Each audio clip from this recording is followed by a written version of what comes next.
मत्ती रचित सुसमाचार अध्याय 17।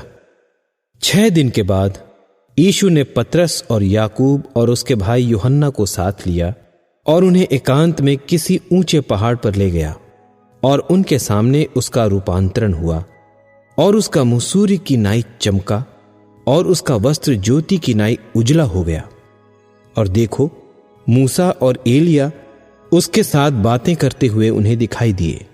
इस पर पतरस ने यीशु से कहा, हे प्रभु, हमारा यहां रहना अच्छा है।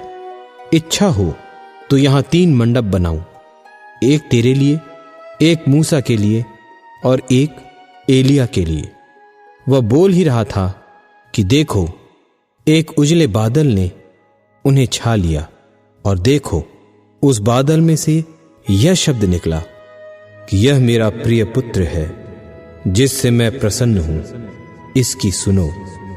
चेले यह सुनकर मुंह के बल गिर गए और अत्यंत डर गए। यीशु ने पास आकर उन्हें छुआ और कहा, उठो, डरो मत। तब उन्होंने अपनी आंखें उठाकर यीशु को छोड़ और किसी को न देखा।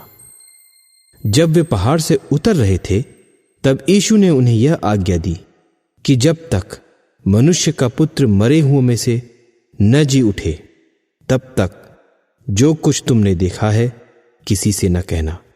और उसके चेलों ने उससे पूछा, फिर शास्त्री क्यों कहते हैं कि एलिया का पहले आना अवश्य है?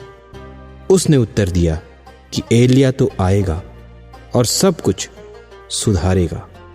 परंतु मैं तुमसे कहता हूं कि एलिया आ चुका और उन्होंने उसे नहीं पहचाना, परंतु जैसा चाहा वैसा ही उसके साथ किया। इसी रीति से मनुष्य का पुत्र भी उनके हाथ से दुख उठाएगा। तब चेलों ने समझा कि उसने हमसे यूहन्ना बपतिस्मा देने वाले के विषय में कहा है। जब वे भीड़ के पास पहुंचे तो एक मनुष्य उसके पास आया और घुटने टेक कर कहने लगा, हे प्रभु, मेरे पुत्र पर दया कर, क्योंकि उसको मिर्गी आती है और वह बहुत दुख उठाता है और बार बार आग में और बार बार पानी में गिर पड़ता है। और मैं उसको तेरे चेलों के पास लाया था, पर वे उसे अच्छा नहीं कर सके। यीशु ने उत्तर दिया कि हे अविश्वासी और हठीले लोगों, मैं कब तक तुम्हारे साथ रहूंगा? कब तक तुम्हारी सहूंगा? उसे यहां मेरे पास लाओ। तब यीशु ने उसे घुड़का और दुष्टात्मा उसमें से निकला और लड़का उसी घड़ी अच्छा हो गया।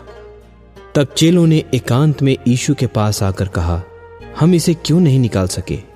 उसने उनसे कहा, अपने विश्वास की घटी के कारण, क्योंकि मैं तुमसे सच कहता हूं, यदि तुम्हारा विश्वास राई के दाने के बराबर भी हो तो इस पहाड़ से कह सकोगे कि यहां से सरक कर वहां चला जा, तो वह चला जाएगा और कोई बात तुम्हारे लिए अनहोनी न होगी।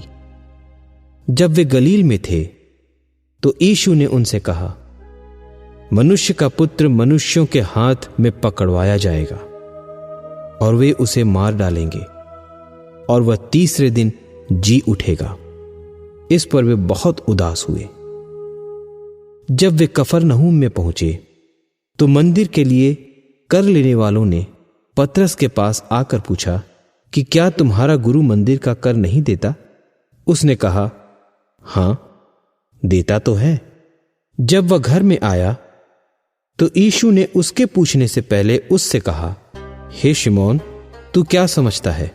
पृथ्वी के राजा महसूल या कर किन से लेते हैं, अपने पुत्रों से या परायों से? पतरस ने उससे कहा, परायों से। यीशु ने उससे कहा, तो पुत्र बच गए। तो भी इसलिए कि हम उन्हें ठोकर न खिलाएं, तू झील के किनारे जाकर बंसी डाल और जो मछली पहले निकले उसे ले, तो तुझे उसका मुंह खोलने पर एक सिक्का मिलेगा। उसी को लेकर मेरे और अपने बदले उन्हें दे देना।